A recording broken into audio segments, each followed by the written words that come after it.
amados, abra sua Bíblia, por favor, na carta do apóstolo Paulo aos Colossenses, capítulo 3.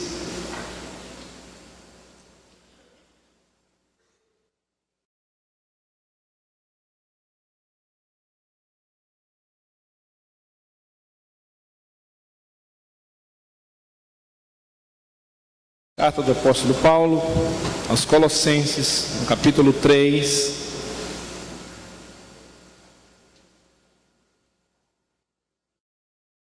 Do versículo 1 ao 15.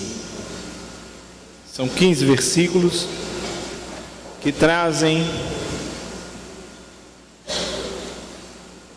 uma abordagem sobre a Igreja de Jesus Cristo. É uma carta de exortação do apóstolo Paulo, e nesse momento, no capítulo 3 dessa carta, algumas mensagens, alguns pontos são sobremodo importantes para comentarmos nessa manhã, creio eu. Diz assim a palavra do Senhor: portanto, se fostes ressuscitados juntamente com Cristo, buscai as coisas do alto, onde Cristo vive, assentado à direita de Deus. Pensai nas coisas lá do alto, não nas que são aqui da terra, porque morrestes e a vossa vida está oculta juntamente com Cristo. Quando Cristo, que é a nossa vida, se manifestar, então vós também sereis manifestados com Ele em glória.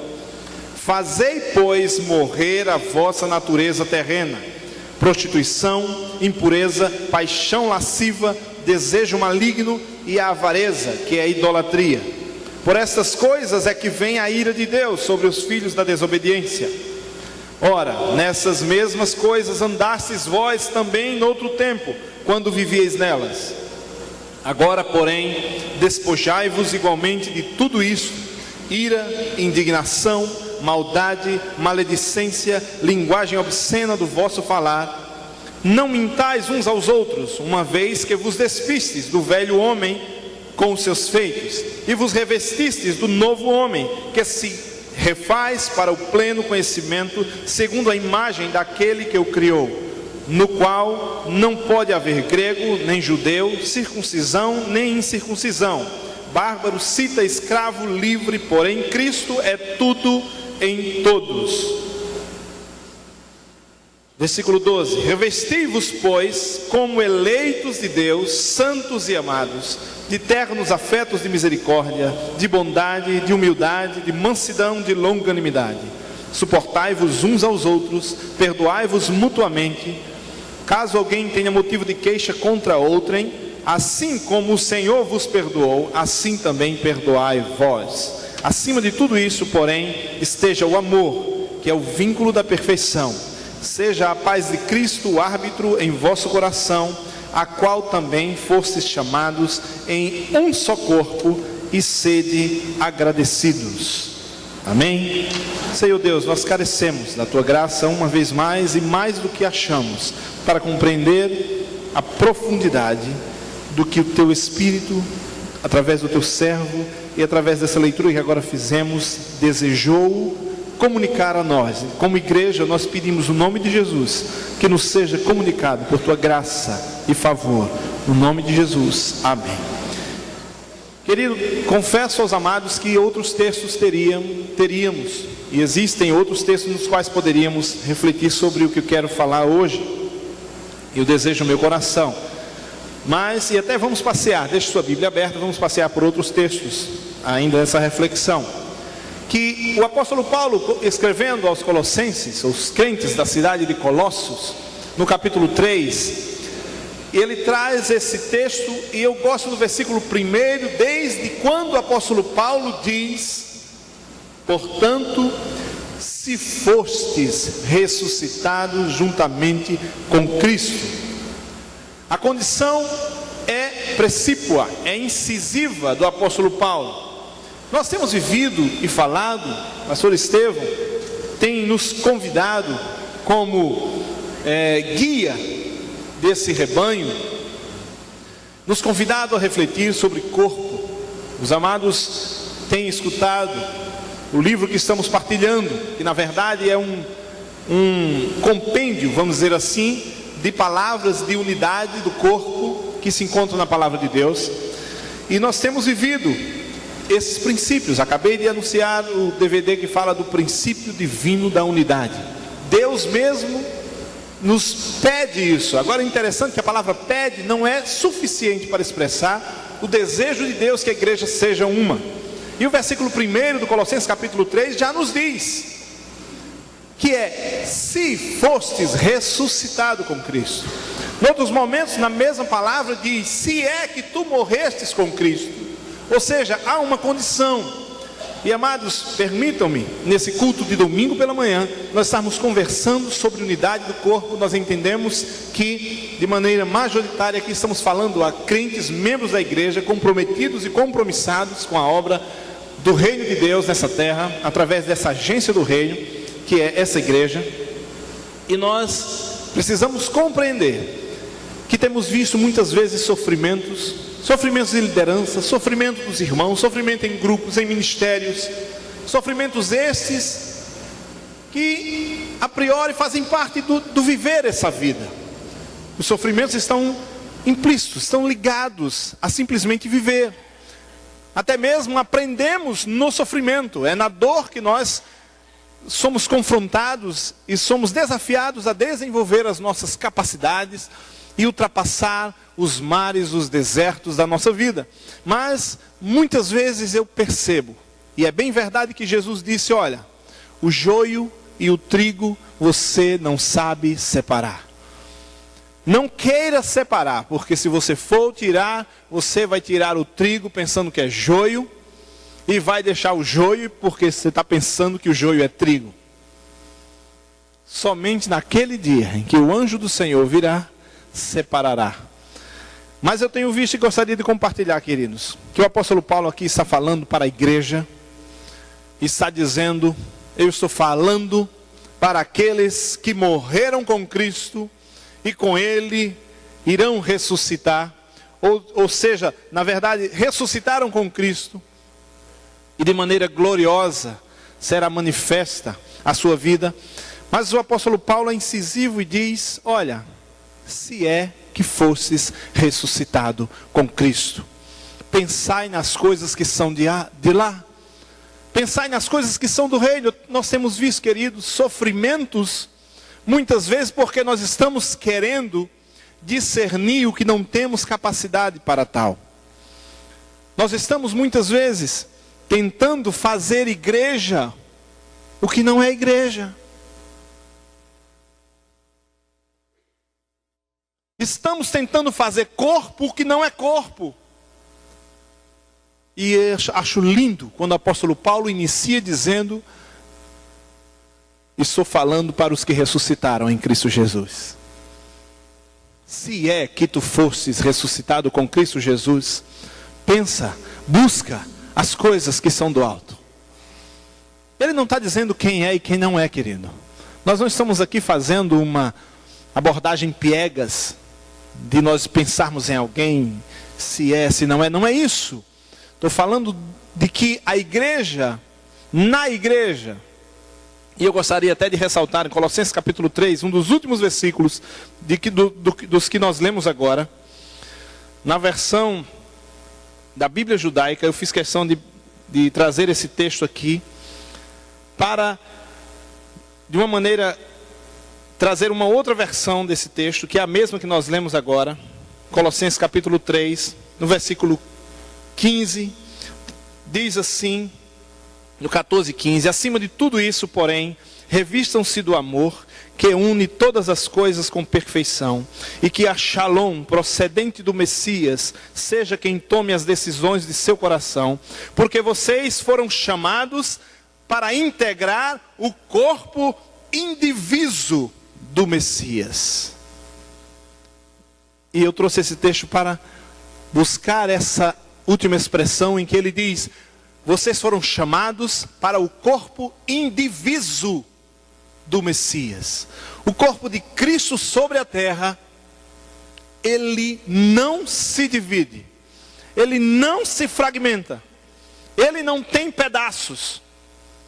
Ele não tem partes de um lado do outro separados, senão ligados ao corpo. E o apóstolo Paulo, no versículo 1 que nós estávamos falando, ele diz: eu estou falando para aqueles que estão no corpo. Queridos, muitas vezes temos sofrimentos, porque queremos inserir no corpo o que não é corpo. Na verdade, queremos fazer o que não é nosso papel. E muitas vezes encontramos. Não saberemos separar, já falei. Não saberemos dividir. Não saberemos exatamente o que é. Cada um de nós dará conta de si mesmo a Deus. Mas o apóstolo Paulo está chamando aquele que se entende corpo de Cristo. E para esse ele tem essa mensagem. Ele diz para você, meu querido, que você já se despiu do velho homem, da mentira, das invejas, das porfias, das confusões, das bebedices. Eu estou falando com você. Despojai-vos do velho homem e revesti-vos do amor de Deus, que é o vínculo da perfeição.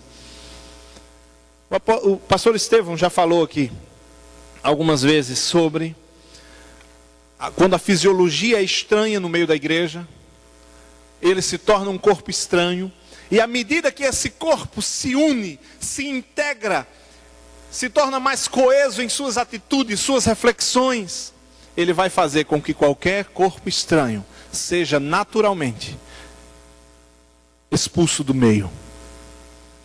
Não é que nós venhamos a pensar quem é menos digno de estar no nosso meio, não é isso. Mas o apóstolo Paulo fala aqui nesse texto de que eu estou falando para aqueles que estão ressuscitados com Cristo Jesus. Eu gostaria, queridos, de a partir desse texto, pensar em algumas coisas para a igreja de Jesus Cristo.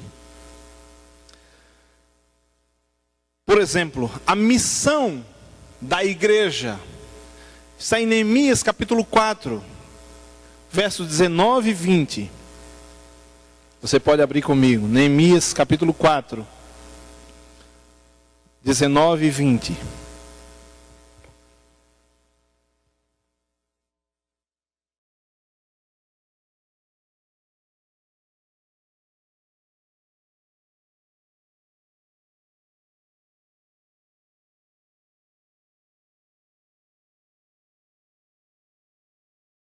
Neemias 4, 19 e 20 diz assim: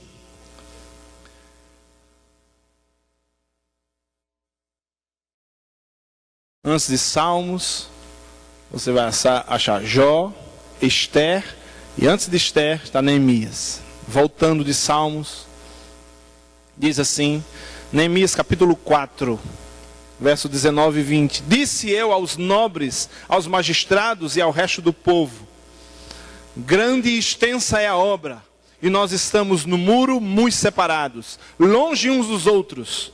Versículo 20 nos chama o princípio da unidade, chamando a igreja, convocando aqueles que se entendem parte do corpo, diz assim: no lugar em que ouvirdes o som da trombeta, para ali acorrei a ter conosco, o nosso Deus pelejará por nós. Princípio de unidade da igreja. Deus convoca a igreja. Através do profeta Neemias, estava falando da construção dos muros da cidade. E ele diz: o muro é grande, a obra é grande, o trabalho é grande, extensa. E reconheçamos que nós estamos muito separados uns dos outros. E a palavra diz assim: no lugar em que ouvirdes o som da trombeta, ou seja, Deus vai chamar, Deus está chamando. No lugar em que você ouvir o som da trombeta, junte-se, igreja. Una-se, igreja, porque ali o Senhor pelejará por nós. Nas palavras do profeta, Deus garante que na unidade da igreja o Senhor pelejará. Foi assim em Atos capítulo 2, versos 42 e 47, quando diz que eles estavam unidos, juntos, compartilhavam do pão dia após dia, partilhavam da fé, era um só povo, em obediência, em oração. A igreja iniciando ali o seu momento. E diz que ali veio o Senhor e derramou o Espírito Santo sobre eles. E ali inaugurada a igreja de Cristo sobre a terra, em Jerusalém. Há 2000 anos atrás, mais de 2000 anos atrás. Porque um povo estava unido, num só parecer, na comunhão em que as coisas do alto valiam muito mais do que as coisas daqui da terra. Preste atenção a isso. Ele se reconhecia um povo de lá, não um povo daqui. E ele disse: juntem-se e pensem nas coisas de lá, porque eu serei com vocês. O Salmo 133 é conhecido.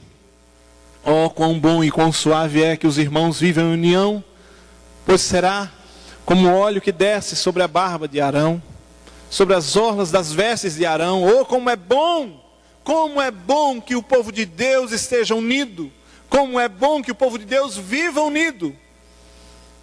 Mais uma vez o princípio se aplica da unidade, porque ali o Senhor ordena a sua bênção e abundância para sempre.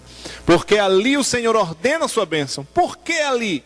Porque já há unidade, porque o povo de Deus está junto, porque o povo de Deus celebra junto, porque o povo de Deus vive junto a fé num reino em que irão viver ainda.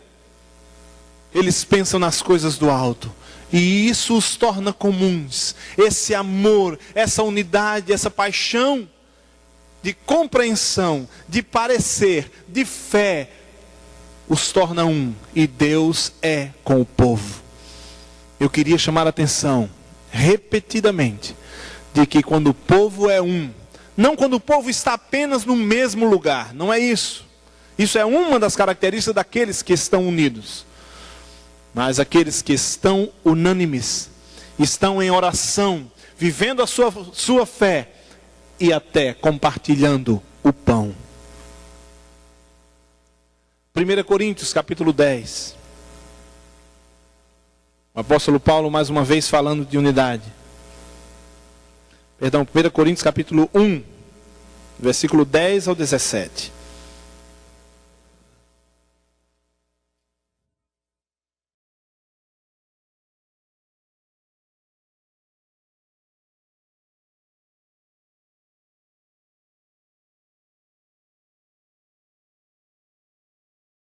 O apóstolo Paulo agora falando aos crentes da igreja de Corinto, diz assim, 1 Coríntios capítulo 1, versículo 10. Rogo-vos, irmãos, pelo nome de nosso Senhor Jesus Cristo, que faleis todos a mesma coisa, e que não haja entre vós divisões, antes sejais inteiramente unidos.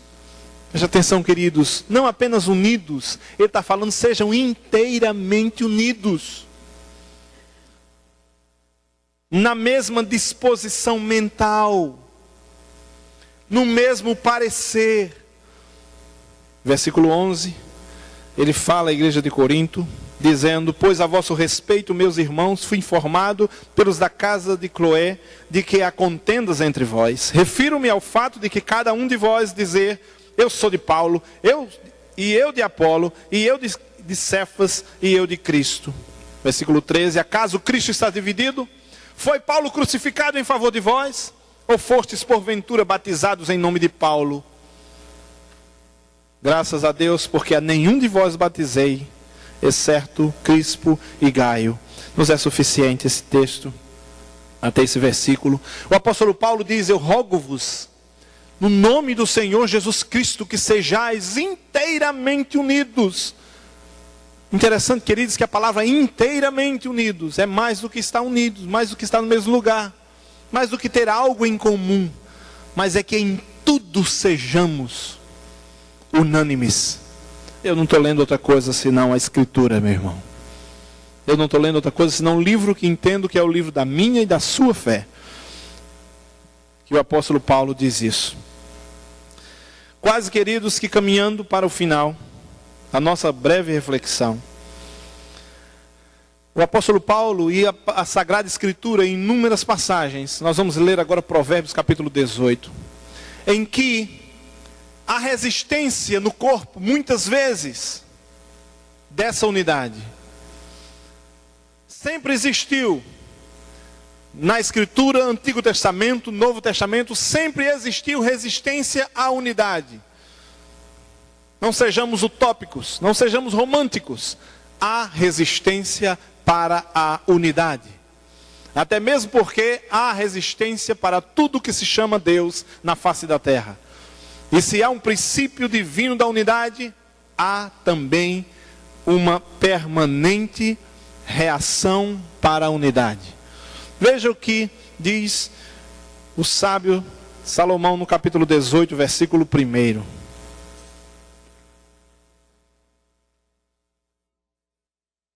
Provérbios 18, verso 1.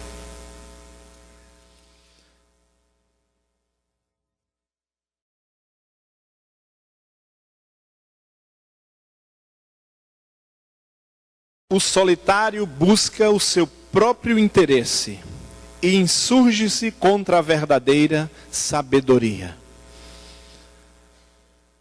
Me lembra agora Rousseau, Jean-Jacques Rousseau, quando ele fala do sistema, quando ele fala de sermos um sistema, e diz de maneira simplista, aqui estou fazendo essa abordagem, de que todo aquele que rompe com o sistema, na verdade, ele está desejando criar o seu próprio sistema. É interessante que Provérbios, capítulo 18, verso 1, está dizendo justamente isso. O solitário busca o seu próprio interesse. Em algumas versões, talvez a sua diga, aquele que se isola. Não sei se essa versão tem aqui alguém com ela. Aquele que se isola, busca somente os seus próprios interesses. Quando você vê alguém que reage contra a unidade, é porque ele não quer abrir mão dos seus interesses egocêntricos, egoístas. E ele não está vivendo o reino de Deus, ele está vivendo o reino dele mesmo. Por isso não quer unidade, porque não quer partilhar os interesses que ele próprio tem, a respeito da sua própria vida, centrada somente nele mesmo.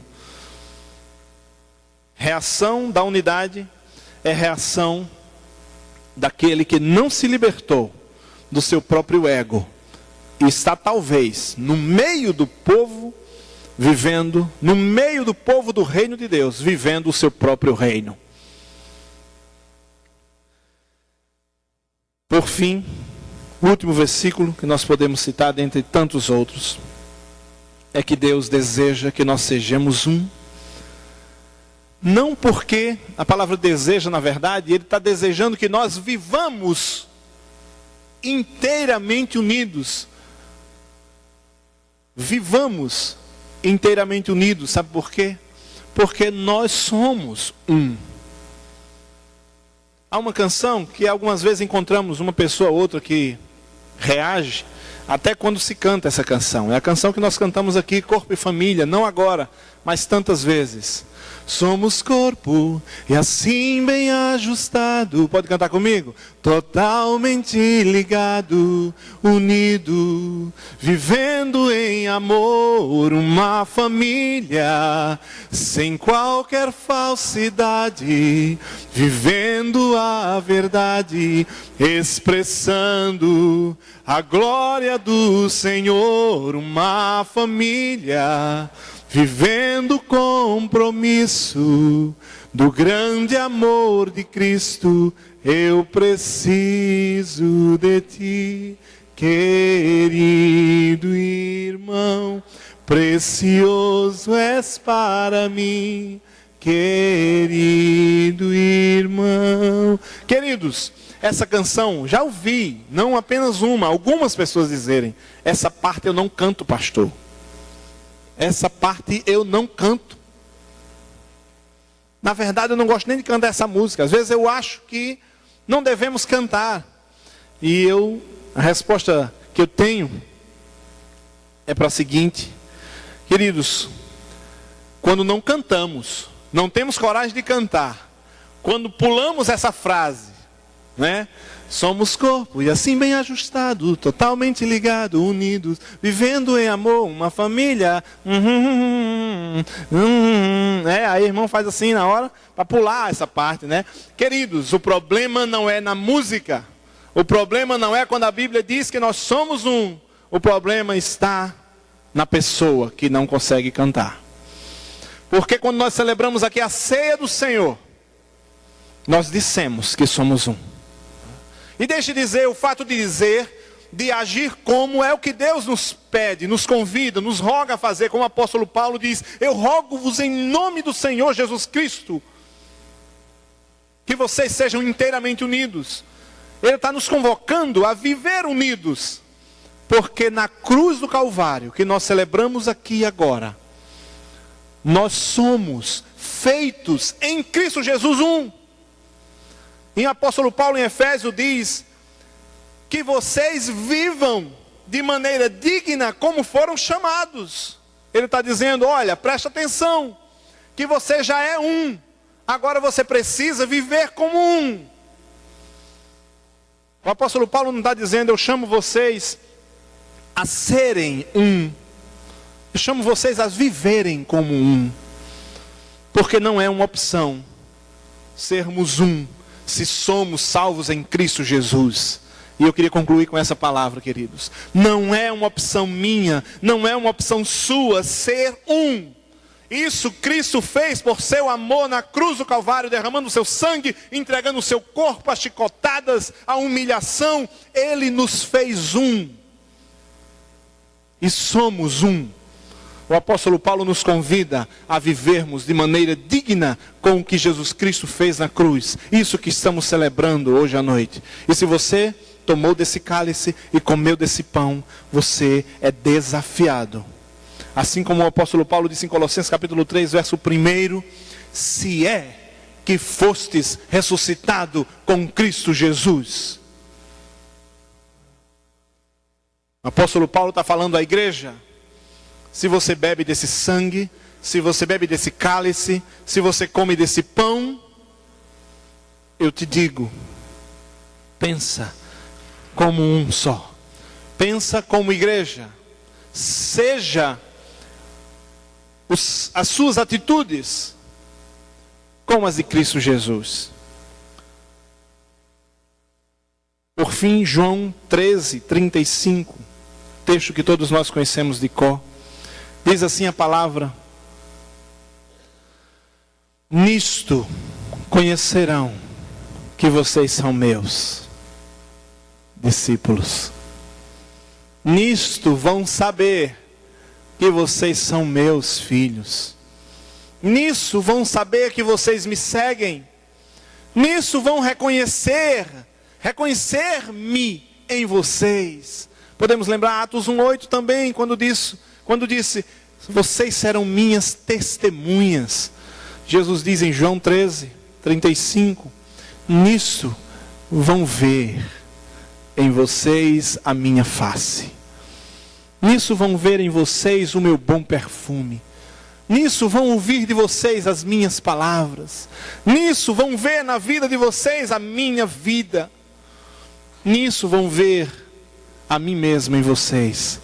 Como ele disse lá em João 17: Pai, que eles sejam um, como eu sou um contigo.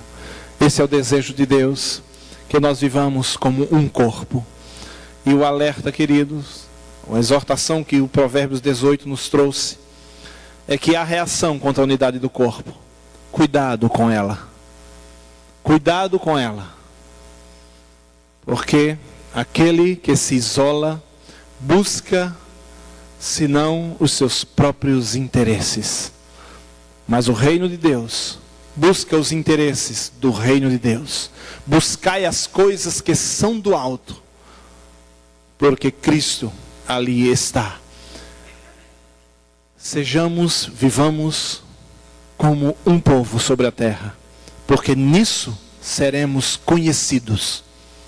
Nisso conhecerão que sois meus discípulos, se vos amardes uns aos outros. Se vos amardes uns aos outros, vão saber. Deus quer manifestar a sua glória nessa terra. Tem manifesto a sua glória na sua e na minha vida. Mas algo mais do que ser um luzeiro pelo mundo, Deus também quer que sejamos conhecidos por sermos um povo que estamos unidos num só parecer, numa só disposição mental, numa só palavra, estamos unidos em Cristo Jesus, na cruz do Calvário, no corpo e no sangue de Jesus Cristo. Nós somos um. E qualquer reação, queridos, qualquer reação, isso é literal, qualquer reação quando tem-se de participar do corpo, geralmente ela está ligada à falta de maturidade cristã, que ainda não nos levou a um crescimento, a uma estatura tal, de que nós estamos perseverando em viver o nosso próprio reino. Viver não o reino de Deus, não o reino de Cristo, mas viver o reino do nosso ego, o reino do nosso eu. Por isso, que nós sejamos um só, que nós vivamos um só evangelho, e que o mundo olhe para nós e diga: que coisa linda, que coisa linda. Eu vejo Deus naquele povo, eu vejo Deus naquele povo. Quantas vezes o mundo espera glorificar a Deus? Alguém já disse, eu já repeti isso algumas vezes: o mundo está preparado para ouvir a palavra. Nós precisamos estar preparados para anunciá-la. Que Deus nos abençoe, que Deus nos encha de graça, de amor, de unidade, de perdão, de compreensão, de que estamos numa igreja, estamos no nosso ministério, estamos aqui na terra, não para os nossos próprios interesses, mas para a glória do reino de Deus, para a glória do nome dele somente, e que ele nos abençoe no nome de Jesus. Amém. Feche seus olhos.